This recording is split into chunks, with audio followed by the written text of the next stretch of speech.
ایران نے آبنائے ہرمز کے قریب واقع قشم جزیرے پر دھماکے اور کسی بھی قسم کے نقصان کی تردید کر دی۔ ایرانی میڈیا کے مطابق صوبہ ہرمزگان کے مقامی حکام کا کہنا ہے کہ جزیرے پر سنی جانے والی زوردار آوازیں دراصل دفاعی نظام کی جانب سے ڈرونز کے خلاف کارروائی کا نتیجہ تھیں، جو چھوٹے اور جاسوسی کرنے والے ڈرونز سے مقابلہ کر رہا تھا۔ حکام نے قشم جزیرے پر دھماکے اور کسی قسم کے نقصان کی تردید کر دی۔ ایران نے آبنائے ہرمز کے قریب واقع قشم جزیرے پر دھماکے اور کسی بھی قسم کے نقصان کی تردید کر دی۔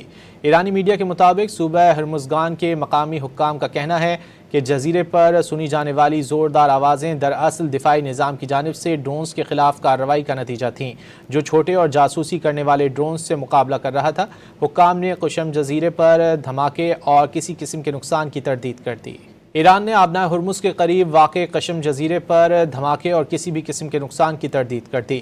ایرانی میڈیا کے مطابق صوبہ ہرمزگان کے مقامی حکام کا کہنا ہے کہ جزیرے پر سنی جانے والی زوردار آوازیں دراصل دفاعی نظام کی جانب سے ڈرونز کے خلاف کارروائی کا نتیجہ تھیں، جو چھوٹے اور جاسوسی کرنے والے ڈرونز سے مقابلہ کر رہا تھا۔